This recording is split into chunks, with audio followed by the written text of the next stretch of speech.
Cambridge Film Show. Cambridge Radio.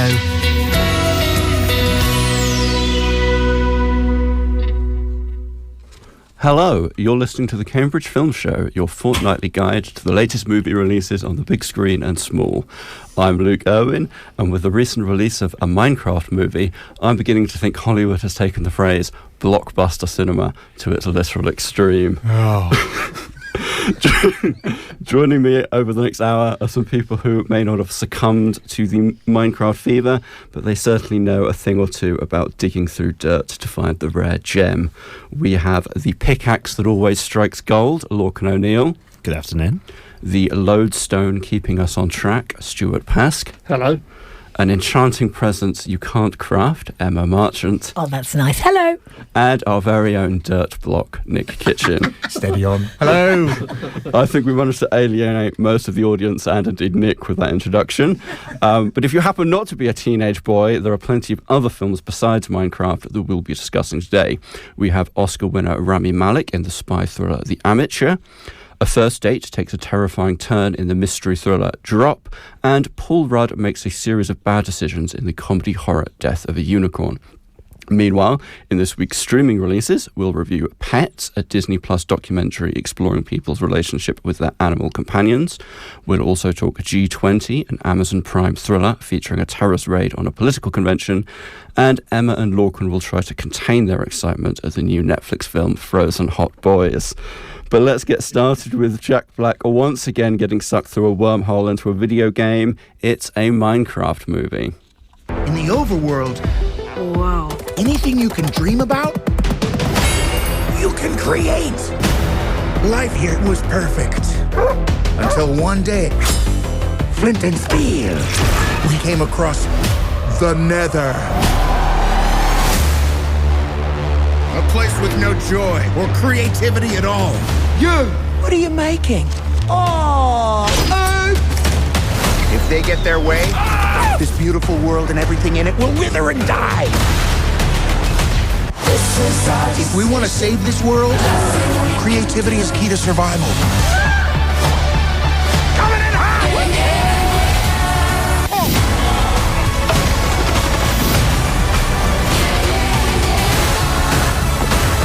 Chicken jockey!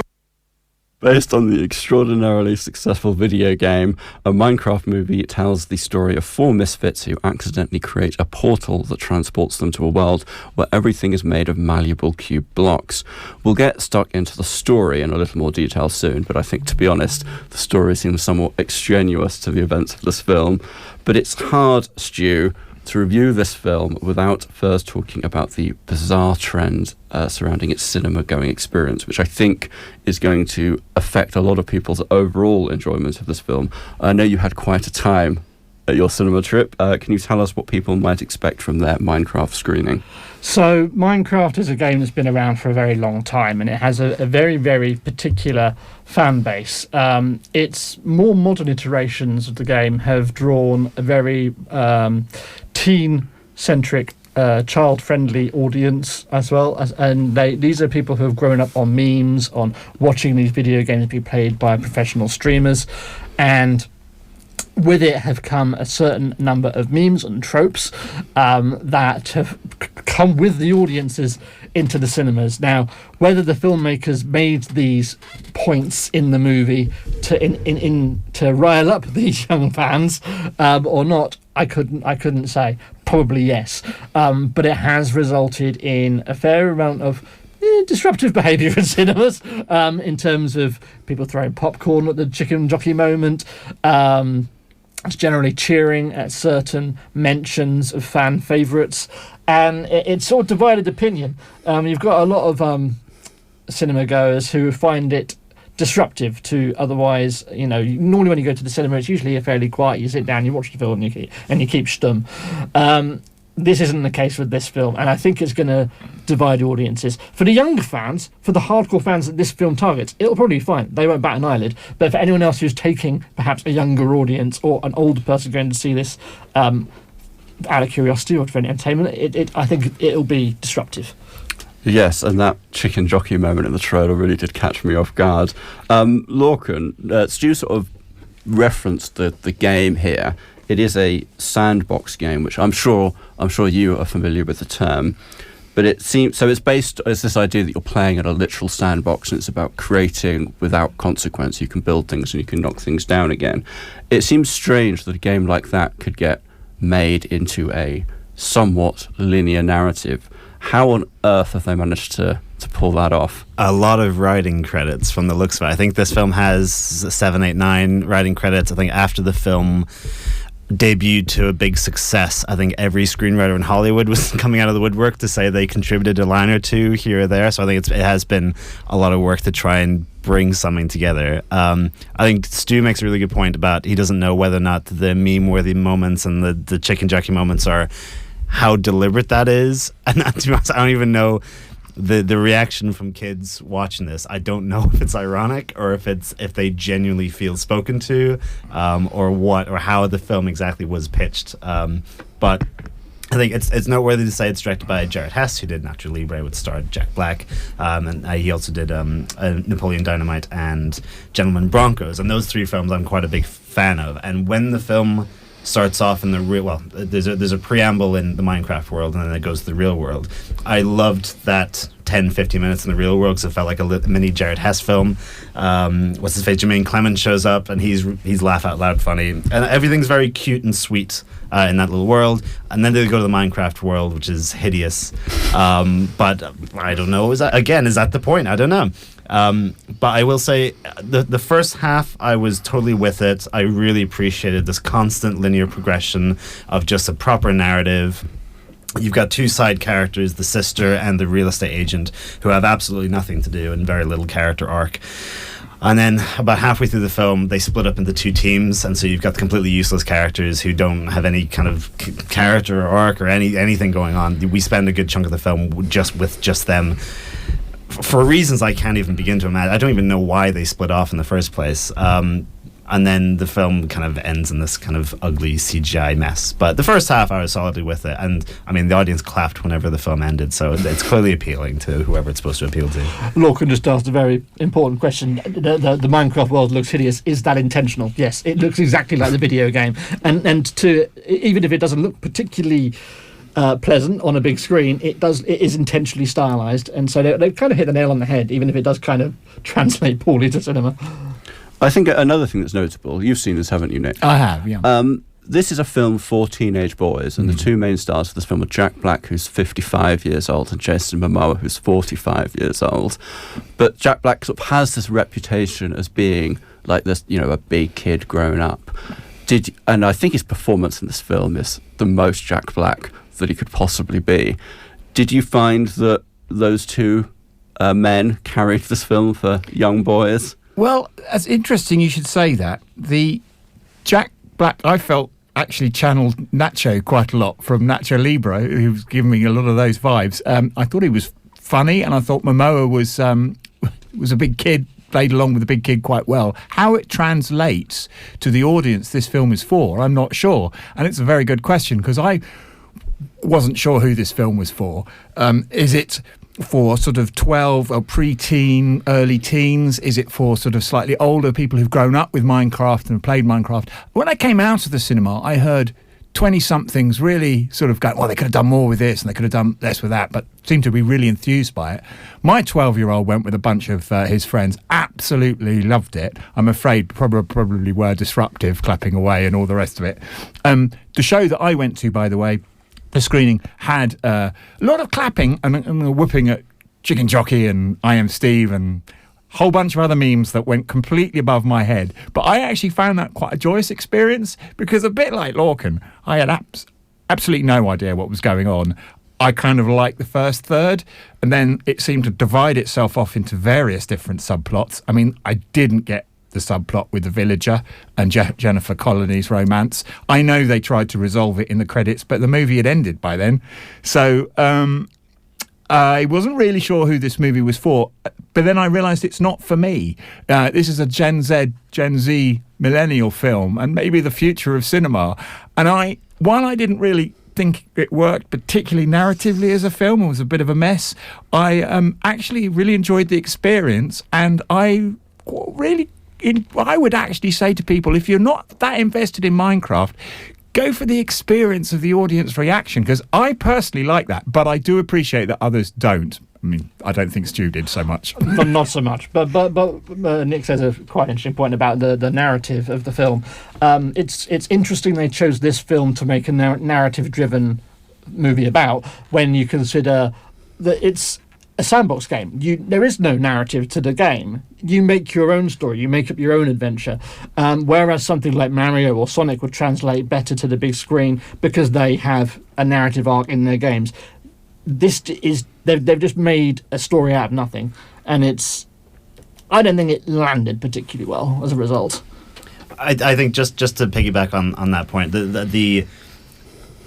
I don't think anyone can be upset about the film. It's a perfectly entertaining film, and the narrative thrust, if there is anything, is that be creative, and there's a really nice element where it's be creative. It's absolutely fine to be creative in the game, and it's great that Minecraft is a way for people to be creative, but there is a strong message of now step away from the keyboard and bring that to the real world. And I was like, maybe that's what resonates with people so much, which is a very sweet gesture, I think. It's reminding me of the end of Ready Player One, where everyone's like, I'll take Thursday off. It's like, well, that's not much of a message at all. Where this is very, and the film itself scrambles together this mad creativity of a plot, which resonates with the theme of the film. But I totally agree with what you said, Lorcan.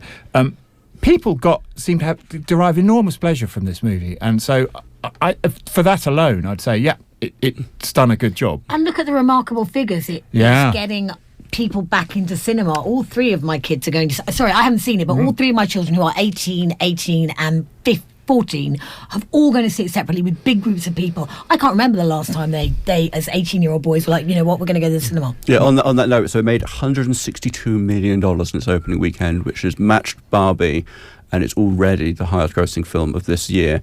So at least we're not old men yelling at clouds here. We need people going to the cinema, and this is getting people into cinemas. I say if there's anyone who's upset about this film's success, it's the people who work in cinemas who have to tidy up. I feel very sorry for them, but very good for the cinemas making all this money from junk that's being thrown around. Anyway, so that's a Minecraft movie. It's a PG for mild violence, scary scenes and language, and it has a surprisingly positive review from our gang, and if you want to watch that, you can catch it at The View, The Everyman and The Light. Next up, it's a welcome transition into a film with a little more gravitas as Oscar winner Rami Malek takes on terrorists. You ever wonder what they do with all the stuff you dig up for them? That's not my job. No, but you never wonder? No, it's the CIA. I gotta trust that they'll make the right call. Maybe it's better not to know. Love you. Love you. Bye. Bye. Charlie, I think you need to see this. What is this? Your wife has been killed.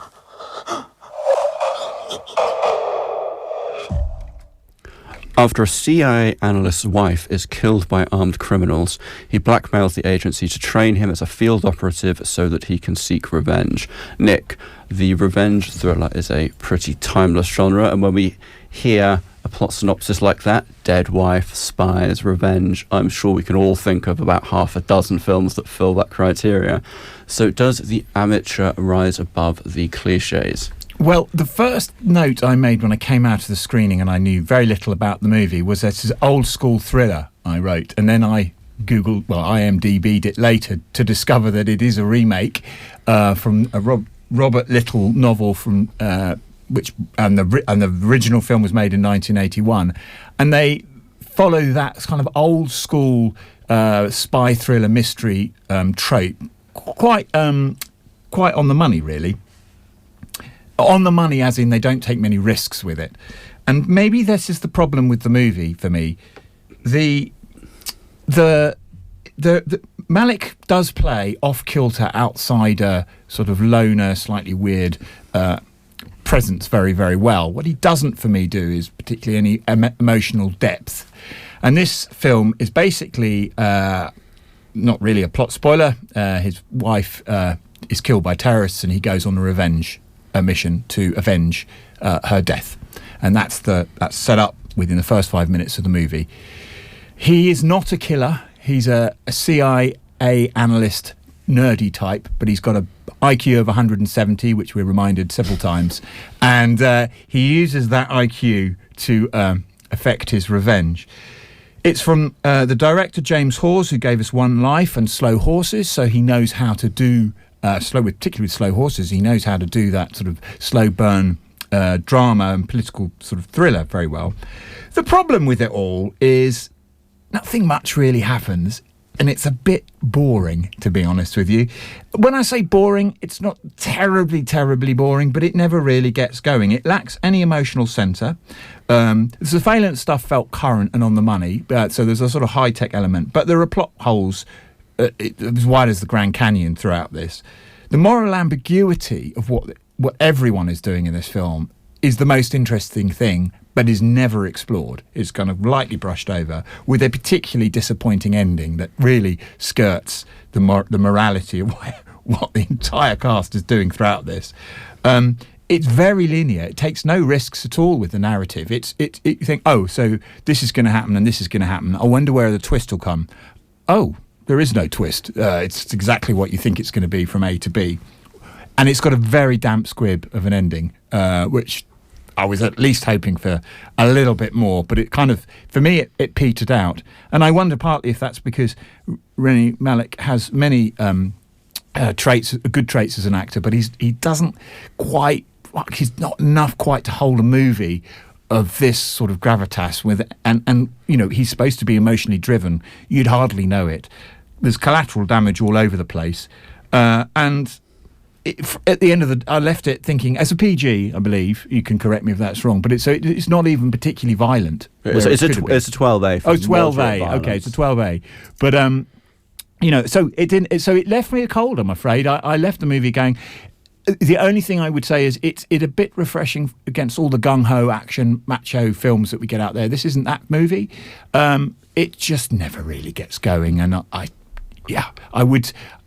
give it 2 stars.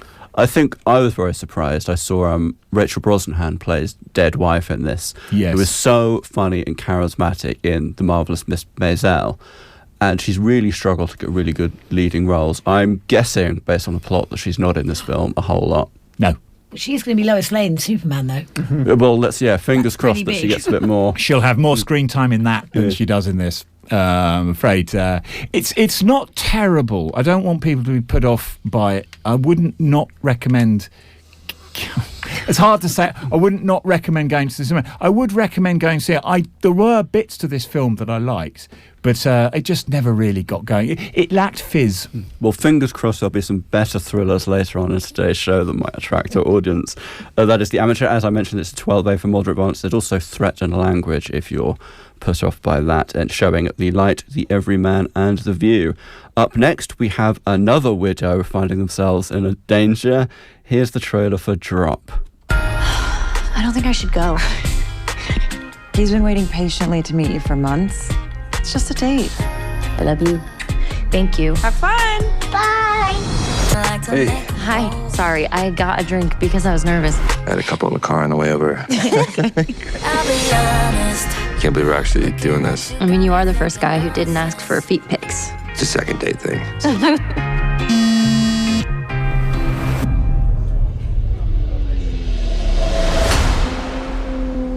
Everything okay? Somebody sent me this. It's just dumb kids trying to mess with you.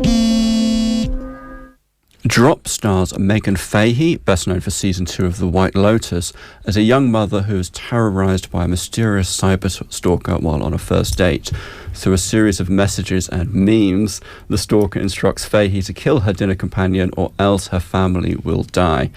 Emma, I know you watched The White Lotus and are presumably familiar with Megan Fahey. This is her first leading role in a film, and you'd have to say that she really carries this film, don't you think? Yeah, because there's not an awful lot of film to carry, but she is front and centre in the whole thing. She has to be. It's a very kind of tight, taut 90 minutes of this date. They're in a sort of plush rooftop restaurant, or not very high up restaurant in Chicago, and a lot of it is just her face, and my goodness, she has a beautiful face. It did actually really annoy me because at one point she says to her date, well, why on earth would you have swiped on me, because I'm just a widow with a young child, and you must have known. I was like, look at your face, Megan Fye, that's why he would have swiped on you. But she's probably the best thing in it. I didn't dislike this film. It comes from Christopher Landon, who I literally just looked up now and realised that he did a sort of bit of a COVID gem called Freaky, which was Vince Vaughn and Catherine Newton. Thank you very much, Catherine Newton, in a sort of creepy and in a sort of body swap slasher movie, which I actually really enjoyed and was quite original and fun.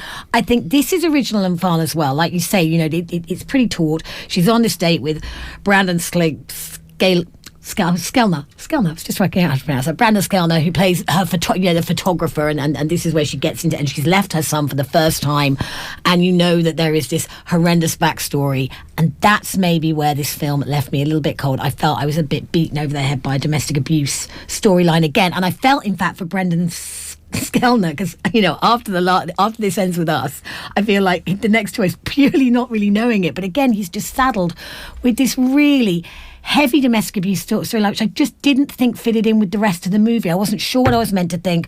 I felt that tonally then it took it away from being this really fun kind of high concept film you might have seen in the 90s to something a little just dirtier and grimier and harder for me to get on with. Yeah, I thought the domestic abuse subplot here, or I guess you call it a backstory, is really at odds with what's happening in the film. But you can understand why they've done it, because it's quite a smart way of introducing this idea of, oh no, it's happening again, which sort of raises the stakes. Lorcan, Emma mentioned this was written by Christopher Landon, who did not only Freaky, he also directed Happy Death Day and its sequel, and a bunch of the Paranormal Activity sequels, and he also did Heart Eyes earlier this year. I don't know how familiar you are with many of his films, but he has like this real penchant for doing comedy / horror / charming characters finding themselves in gruesome situations. Yes. Was this another success for him? No, this didn't feel like the director of Happy Death Day or Hard Eyes. I watched Hard Eyes not too long ago. I thoroughly enjoyed Hard Eyes. This was just very heavy, and I know Emma says it's original, and there's lots of fresh elements to it, but I do feel like this is the second phone booth ripoff we've had in almost as many months after the tedious Carry On. I think there's a really mean-spirited phrase when it comes to cyberbullying, which is just, why don't you just get off your phone or turn off your computer? It's very mean-spirited, and that's not a reasonable response to cyberbullying. Having said that, if as soon as someone airdrops me a text or a meme with my name in it and I don't know what it is, I'd probably throw my phone out the window. But a more reasonable thing to do is probably just turn off your Bluetooth. It's just she invites all the horrible things that happens to her into her life by constantly checking her phone during a date, and not responding to the situation well or reasonable at all. I think just a lot of silly mistakes were made, and I found it turns into like this really slapsticky, goofy, chasey fight at the end. I don't know. It's stylistic. It's definitely stylistic. You feel like you're in this restaurant, and they do for a lockdown one location film. Mostly one location. They do a lot of creative things to keep your attention up, and it is very glitzy and glamorous. Yeah, I certainly agree. I think the third act of this film lets itself down, but I think that is so often the case when you have a one-room thriller that needs to raise the stakes. They just have to go to another room, and I don't think that quite worked. But I would say I think this film makes a real effort to make the logic of it work, and I suspended my disbelief far more than either of you, it seems like, and I had a lot of fun with this. I know the directors called this a Hitchcock thriller. I think it's probably bad news when the director's citing that himself. I don't know if anyone has any last thoughts. I'm just going to say, of course, a lot of this rests on the fact that she is meant to be a mother leaving her. She has this incredibly tight-knit relationship with her 5-year-old son for reasons that, for the domestic abuse backstory makes sense. Makes sense this for us. But I found their relationship at the beginning so incredibly cloying and unrealistic. And for example, we just watched Bridget Jones quite recently, and the two kids in that were cast so wonderfully. And I know this kid doesn't have a lot to do in it, but I just found the whole the premise is she's meant to be so wrapped up in her son that she can't put her phone down. and that's why she gets into this terrible situation. But I was never a widow parent, but as a parent, I was just a bit like, oh, guys, this doesn't. So from the very beginning, I was slightly taken out. However, having said that, we're going to see another White Lotus season 2 alumni in a film a little bit later on. I think Megan Vahey's got a far brighter future ahead of her. It's a good vehicle for her. It's a savvy vehicle, I think, for her coming out of what the phenomenon that is the White Lotus. One other thing that I would like to point out is I think Landon does a really good job bringing a film in which someone is looking at their phone constantly in an interesting way. And he also has a really interesting visual technique of when she's looking around the restaurant and eyeing these people. You get this quite impressionistic, almost stage-like spotlight on these individuals. I think these were my fresh touches that I was relating to Lorcan, maybe. And I think beyond anything, this is quite an interesting film to look at. And it's only 90 minutes, right? Minutes, yeah. So if you can suspend your disbelief and really just enjoy a good-looking film, I mean, not only Megan Vahey, but Brandon Scully, he's pretty easy handsome, on the eye. Yeah, he's pretty handsome as well. It might be a great date movie. You know, I mean, where Minecraft is taking over just about every other screen, right? And then seek something out. If you're looking for something to go and see as grown-ups together, then this could be it. Well, that is Drop. It's a 15 for strong threat violence. Amongst other things, I think it's worth noting that if you have issues with depictions of domestic violence, this film is quite gory in places, and that's showing at The View and The Everyman. We have one more film to bring you in the first half of today's show. Here's the trailer for Mr. Burton. I shan't have this family falling short any longer. Mr. Burton, I want to be an actor. To be an actor, you will need to move in certain social spheres. Bring it to your mouth. I would like you to scream. Everything all right up there, is it? Yes, thank you. So in case it wasn't clear, Mr. Burton refers to the legendary actor Richard Burton, played here by Harry Lorty. This biographical drama focuses on his childhood years and how he transformed himself into one of Britain's most iconic stars of stage and screen. Nick, you managed to catch this one. Was it a particular reverence for Richard Burton that drew you to the film? Well, it's one of these films where I knew nothing about going into it. I didn't even know it was about Richard Burton until I sat down, and then it was like, oh, of course it is. So I'll start with a negative. The narrative felt a little belaboured at points, and I wondered if Harry Lorty was miscast as Burton. He's very hunched and tight-lipped, and it was a little bit too caricatured for me. This is at the start of the movie, but all of that aside, there's a lot to like here. So this tells the story of Richard Burton's escape from Port Vale. He is born into a mining family, one of 10. His father is an alcoholic. He's born Richard Jenkins, I should point out. And he's being brought up by his sister because there's no room for him at the family house.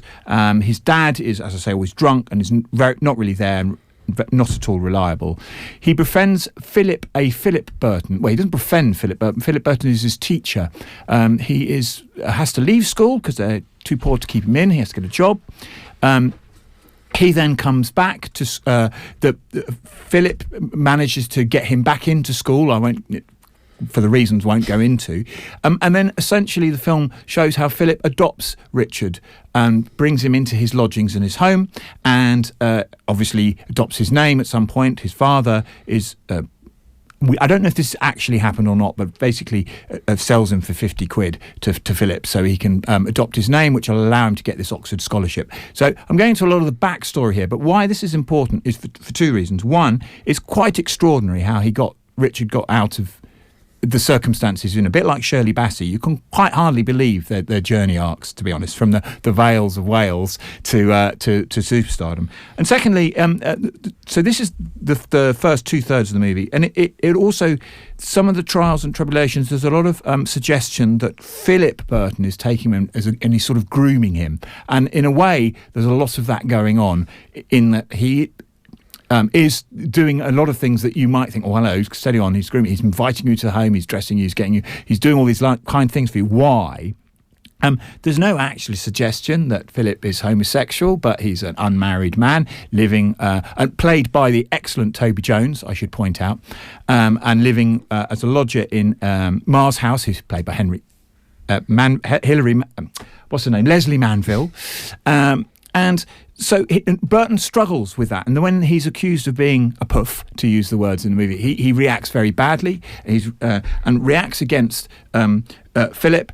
But then the third act, we see him transform into the Richard Burton that we know. And I think Lorty does a really good job of that. Overall, I'm just going to say this movie took me surprise, absolutely stayed with me. I wasn't sure at first. It's quite long. It's very narrative driven. But there's a lot to like here. And I think it's probably my favourite movie of the week. Wow, well, it's about time that we had a real rave review on today's show. That's Mr. Burton. It's a 12A for infrequent strong language and is showing at the Picture House and the Everyman. Cambridge Radio. Late Night Mondays. Take a step back in time to the golden age of music as Greg Butler revives the classic sounds of yesteryear. Dusting off 78 RPM records, Greg plays vintage gems from the 1910s through to the 1960s, from jazz and blues to the early days of rock and roll. And they were still making 78s well up into the late 60s to about 68, I think, is the latest one I've got. Discover the charm of crackling vinyl and the stories behind the tracks on The Kipper the Cat Show, online whenever you want, and Monday at 11 on Cambridge Radio. Step into the world of virtual reality at VR Extra, Cambridge's first virtual reality centre. Battle zombies, escape lost worlds, or challenge your friends in our action-packed VR games. VR Extra is perfect for families, parties and corporate events, with customised packages available. And when you've survived the apocalypse, grab a coffee, smoothies and fresh sandwiches in our cafe. Find us at 65 Regent Street, Cambridge, next to Parker's Peace. Book now at vrextra.com/Cambridge. VR Extra, where family fun meets virtual adventure. So, you've not been to Cambridge Market? Then you're missing out on a great shopping experience. On fresh fruit and veg, fabulous flowers and brilliant bookstores. On service and repairs of all types of wares, sensational street food and so much more. So stop missing out and visit Cambridge Market today. Open every day on the historic Market Square between King's Parade and the Grand Arcade. It's the perfect place to meet, eat and shop local for treats. Want a podcast for your daily cycle? Download the Radio Player app and search Cambridge Radio. This is Cambridge Radio. Cambridge Radio. Cambridge Film Show. Cambridge Radio.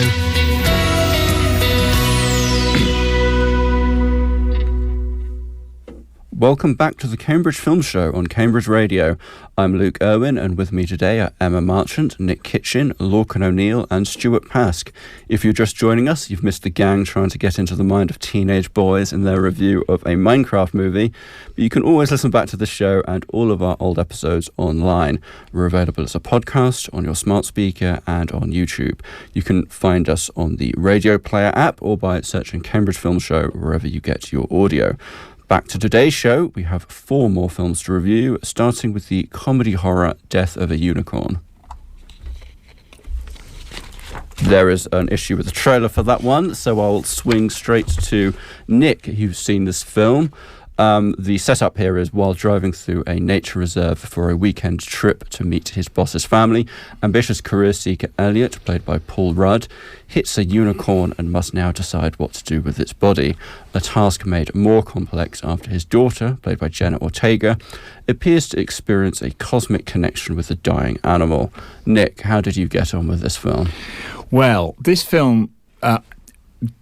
genuinely genuine. I said I didn't know much about Burton film. I knew even less about this film. I actually thought I was going to go and watch a kids movie. Genuinely, I did. And then I realised with the trailers, this isn't going to, because the trailers were all 15 appropriate. And I realised that I wasn't going to be watching a kids movie. And I thought, this is looking up then. And then A424 production popped up. Even better. And then the cast kept rolling off, just fantastic cast. I mean, it's Paul Rudd, but, you know, Jenna Ortega's super on the money at the minute, and you've got Richard E. Grant. I could go on and on. Will Poulter, whom I love. Yeah, I just love Will Poulter. So this was setting up to be really, really good. You might see where this is going. The concept, seemed like, okay, great. Magical killer unicorns. Well, rather, I wrote afterwards, cabin in the woods with magical deadly unicorns inflected with alien visuals, knives out sensibilities and an eat the rich setting. Come on, that's got to be good fun. So how they ended up making it from being oddly dull, I have no idea, really. It never goes anywhere. They just sort of amble around this rich mansion, moaning and talking to each other and not really getting on, and then saying someone else has got to do this and someone else has got to do that. Then there are flashes of violence, which aren't nearly enough. I'm sorry, Lorcan, this would drive you nuts. Bad CGI violence. There's one, I hope this is not too much to spoiler, but when a body is ripped in half, you want it to be properly visceral, not just some sort of fuzzy CGI nonsense in the background. And that makes it sound like this thing is a really full-on violent film. It isn't. There are flashes, a blink and you miss them. It's really a father-daughter relationship movie, which they should have just got rid of, because Paul Rudd and the relationship with Jenna Ortega, supposed to be his dad, didn't work for me at all. They should have just made it a bloodfest, crazy bonkers bloodfest with some deadly unicorns. The unicorns are nice, actually. The unicorns aren't the bad people here. The eat the rich bit should give you a clue. So I was really disappointed with this movie, and also there were no twists. I thought, oh, come on, throw in a little banger here that I wasn't seeing coming. No.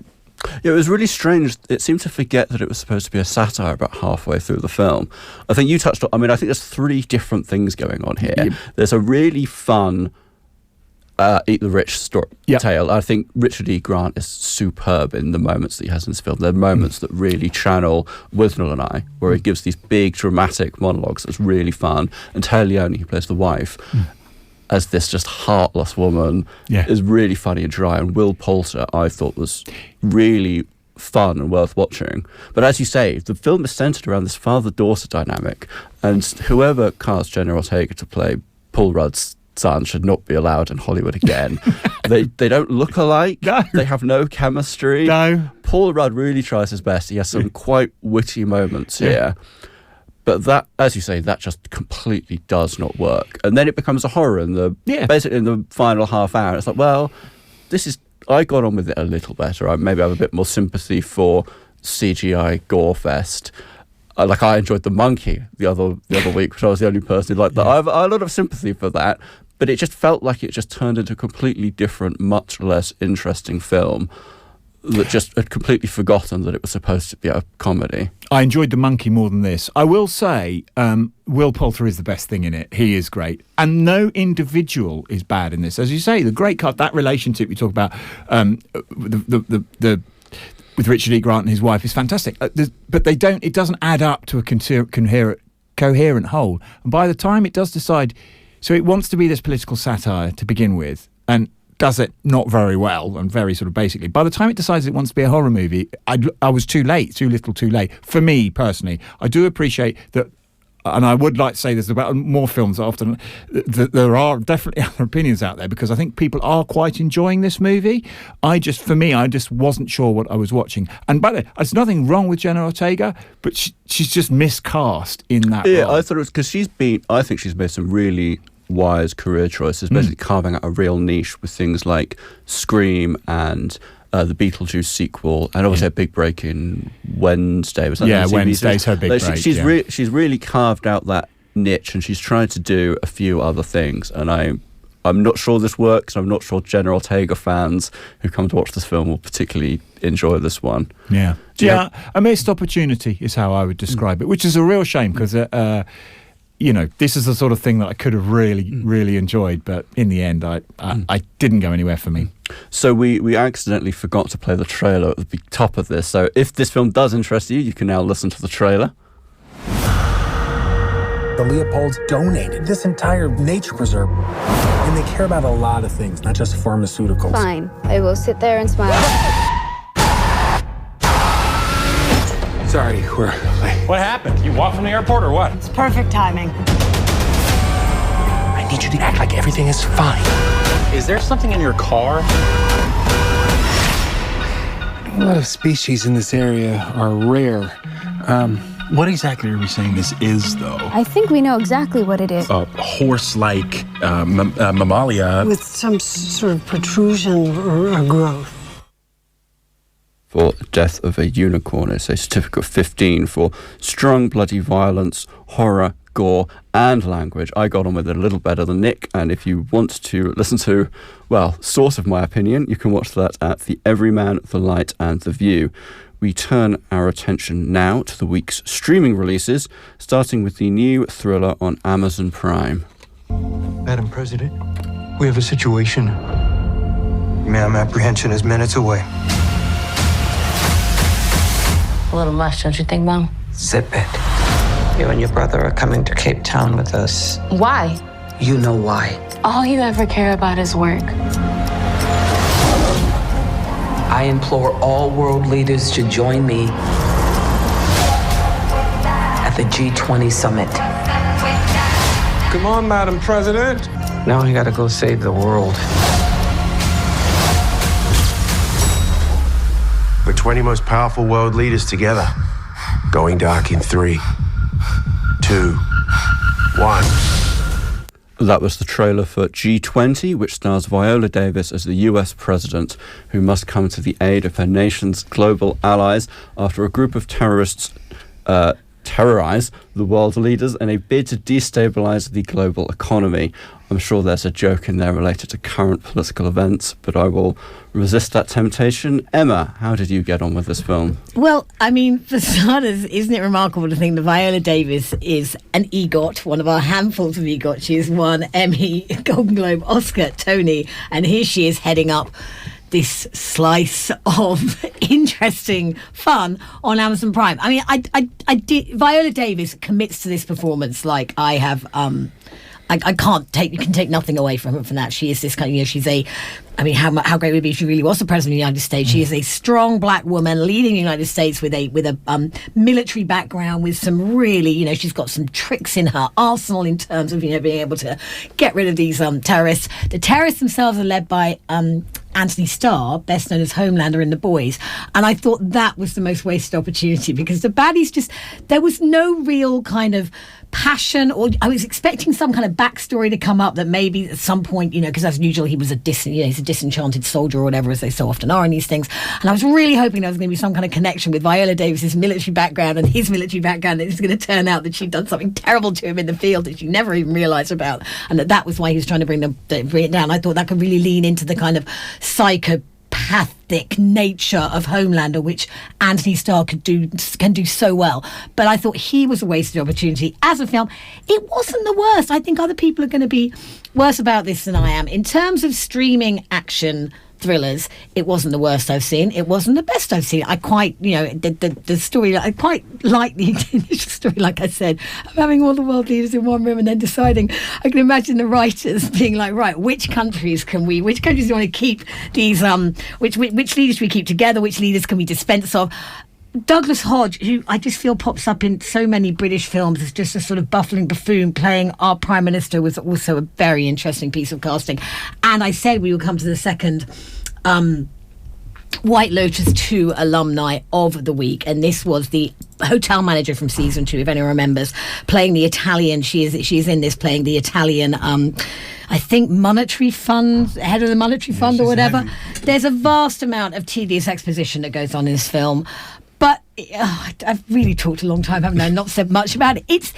It's Amazon Prime. Viola Davis commits. It's not as fun as it could be. It looked pretty cheap. I think it needed some more money. It's not. But everyone in it tried pretty hard. Well, they tried their best. Lorcan, we've seen plenty of films, action films starring the president. We talked about Captain America earlier this year, where we reeled off a bunch of them. Your Air Force Ones and your Olympus Has Fallen and your White House Downs. Do you think this film manages to tap into what makes those films successful? Absolutely not. I just imagine every film studio must have this corkboard in their office, which just has Die Hard at the top, and then just every possible variant. I've done Die Hard with the President. Yeah, we've done that. Have we done Die Hard with the President in the White House? Yeah, we did that twice. Have we done Die Hard with the President at an international summit? Yeah, we've done that. Have we done that, but it's a female president? Oh, no, we haven't done that. Okay, let's do that. Let's check that off. Should we make the president likable and relatable at all? No. Should we make her the underdog? No. She'll be superpowered from the get-go. Should we have a really charismatic, charming, love-to-hate-him villain? No. Just screamy guy. It's no fun. You've got Anthony Anderson, who's so funny. I don't think he's got a single joke in this film. And yeah, like Emma says, you've got an opportunity to send up the entire politosphere, and it's just so boring. There's no fun here at all, and it just I don't know why they made it, because it's such a joyless experience, I thought anyway. Well, Stu, did you enjoy it any more than that? I mean, I had it on sort of this morning, watching it before we came on the show, and it was perfectly fine background television. It didn't really have the sort of gravity to sort of really be. You can see why it wouldn't have got a cinema release. It just doesn't have enough presence. It's just like, as Lorcan says, it's like every other generic action film we've possibly seen in recent years and years past. It doesn't bring anything new to the table. It's fine. Well, we've had fine, we've had not the best, not the worst, we've had Lorcan's scathing review. Nick, I'll let you have the last word on this. No, I briefly. mean, honestly, I will just... if I must. That's pile. Oh, no. Well, I watched this after one or maybe 3 or 4 beers, and I should have been in the right mood for this, but I'm with Lorcan. I was desperately bored. Look, you had the UK Prime Minister with the President of the United States, the head of the International Monetary Fund, and the First Lady of South Korea, all charging around this hotel as a fighting unit. That should have been stupid, crazy fun after a couple of beers. I was completely bored. Well, that's one to miss then, I think, from our group there. It's a certificate of 15 if you did want to watch it, for strong violence and bloody images, and it's showing on Amazon Prime. It's about time we had something a little more wholesome now. So let's head over to Disney Plus for a documentary about sweet little animals. Okay, come on, let's go. Do you like talking about your pets? Yeah. Well, guess what? This is a film all about the friendship we share with our pets. Yes. I rescue cats for a living. It's okay, Mama. I would love for all the cats to have a forever home. That's forever. Directed by Bryce Dallas Howard, Pets is a documentary celebrating the relationship people have with their animals. Stu, you're a pet owner and a fan of Bryce Dallas Howard. You must have been in absolute heaven here. I am an animal. I've got 2 cats of my own, and, you know, like a lot of people these days, I spend a fair amount of my time when I'm doom scrolling on my phone looking at cute animal videos, and this film is basically a highlights reel of all of the best cute animal stories you've seen on the internet in recent decades, because that's the sort of point we're reaching at now. It is extremely twee. It's very family friendly. It's going to make anyone who's got a soft spot for animals feel a little bit emotional. I certainly felt a little bit emotional sort of halfway through this when they start talking about the less pleasant side of having pets. It's good emotional fodder. It certainly did feel like a propaganda for big pets, didn't it? Yeah. Emma, although having said that, in the trailer there's this little kid who says... some people get really sad in their lives when they get an animal and it keeps them going, and that really wrecked me. So I think people should be prepared for not entirely wholesome fun. I started crying within 30 seconds, I think, because just some little girl. They did those videos that you do see on like like Stu said, Instagram, when they reveal the pet, so this little kid walks into her bedroom after school, she doesn't know that her parents have got her a kitten, and the kid, and she just like, she goes to pieces, she smiles, but then she looks like someone has just like broken her. She doesn't know what to do with this kitten. But they take you through about 6 or 7, or Bryce Dallas Howard focus on 6 or 7 sort of separate stories, mostly in America. You start off with, there's a couple who are adopting another dog from Puerto Rico to fit in with their menagerie of dogs and cats at home. You have I really enjoyed this couple from North Carolina, I think, who went to get a micro pig, and it ended up not being a micro pig. It becomes this huge. That was quite. And then, but then they took it on their travels, and they raised money for sanctuary for other things. There's a very interesting story about a Spanish guy who takes a dog kayaking and then gets a kitten, and then the dog breastfeeds the kitten. Unbeknownst to him, this could happen, which I didn't know either. And then there's a lovely story about a guy in Japan, because in Japan they will not allow over 65s to adopt or foster dogs, and so he has sort of built this sort of centre where older people, and there were some really beautiful things that came out of that. So I think as it went on, and then there's a story of a guy who grew up in Washington DC in the 90s, very, very Russian, who's found kind of peace again with Birds of Prey, interestingly. And I do think there was, but it really is, it's absolutely scratch. It's not, it's the fluffiest thing I've ever seen. Bryce Dallas Howard, it's very, very wholesome. It's maybe in today, an hour and 19 minutes of watching people just love animals is not a bad thing. Yeah. Bryce Dallas Howard's really sort of got her teeth into this one, and it's shown another interesting side of what is sort of very quickly sort of becoming her sort of arsenal of directorial sort of range, as it were, because we've seen her more recently. Certainly from my point of view, I've been mostly interested in when she's been involved in helping sort of direct some of the Star Wars TV shows, the Mandalorian episodes she did. So for her to sort of come sort of round to something a little bit more light-hearted and fluffy, perhaps along, what was the spy film she was in recently? I would forgot. Argyle. Yeah, it's a more sort of wholesome end of the spectrum, along with Argyle. Although I think I probably enjoyed this more than I did that. So, well, this sounds like it's just a step above browsing Instagram to look at cute animals. You can do it and not feel guilty, see, because you're actually watching a film, but really you're just scrolling your phone, but you can pretend you're watching something. And as I think you mentioned, I think this film is about 75 minutes, so it's a terrific, easy watch, and that is showing on Disney Plus. There's no rating for this one, unfortunately, but it sounds like it's a U or a PG. Solid U. Very little peril. Now for something a little different. We finished today's show with one more streamer, the Netflix drama, I want to say, Frozen Hot Boys. There's no trailer for this one because it's in Thai and Japanese, but let me introduce you to its competitive world of snow sculpting, where it's not just the ice that's being moulded into the shape, but the delinquent teens guided by their teacher. I wrote that. That wasn't marketing material. Emma, I think we were both a little missold on the title of this one. It certainly isn't the rom-com in the style of Hot Frosty, which I know we both loved last year. I feel you added it purely for that reason, didn't you? In the hope that this would be a Hot Frosty spin-off. There's very little hot boys in this, as I believe. But I am pleased that we watched it. I came in here saying I would never have normally watched this, and I'm pleased I watched it. I'm not even going to try and attempt to pronounce the very complicated Thai names of most of the cast of this. But actually, interesting, on IMDb, they sell it as a devious teacher leading delinquent teens.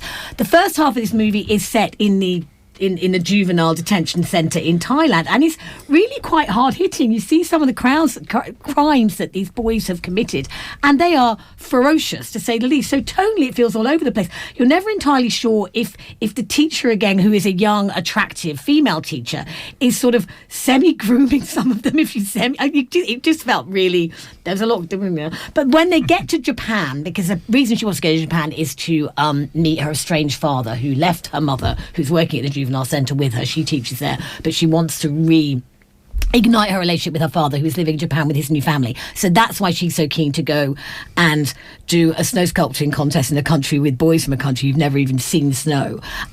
So and I think when it gets to Japan, it finds its feet a bit, and then it becomes sort of a very genuine team building. Let's get this done. What we did in the past is no one's denying we did these things, but we can come back bigger and better. I did like the fact that the gang in it's all based around the fact it's called Eagle Fang, and I was like, they can't not realise that is Netflix's biggest hits. One of the dueling judo clubs there. So anyway, karate club. Sorry. So it's an oddity, and I'll be interested to know what Lorcan says about it. But it's an oddity that I am happy that I watched. Yeah, no, I'm the exact same. We've said before in the show with films like Sing Sing and other things where it's really frustrating when we don't go into the criminal's backstory. You just kind of grow to love them, but you have no idea what they've done. You're explicitly told what all these kids have done. It is really awful. Balance that with some kind of cringeworthy banter scenes, but it did grow on me as it went. There's kind of like every so often there's a really strong moment that works really well. Like there's a bit where they have to get through the trial to get to the nationals, and the way they do that is very funny and sweet. And then there's a moment where the coach meets her estranged father, and that's a very heartbreaking scene. So you've got these really good scenes, and all the actors get a chance to do their big bit. Everyone's got a chance to shine. It's just the string that holds up all those moments is just flaky as anything and tonally a disaster. But it's worth watching for those moments because they are very effective when they hit. And I would say that Natapom Tamarux, there you go, I did try and pronounce them, who plays Teacher Chom, who is this young teacher who wants to bring it all together. I did think that she was a really charismatic screen presence, actually. I'd be interested to see her in anything else, because she's kind of the central around these, with the boys around her or whatever, and I thought she held it together really well. And acting in 2 different languages, which is noteworthy.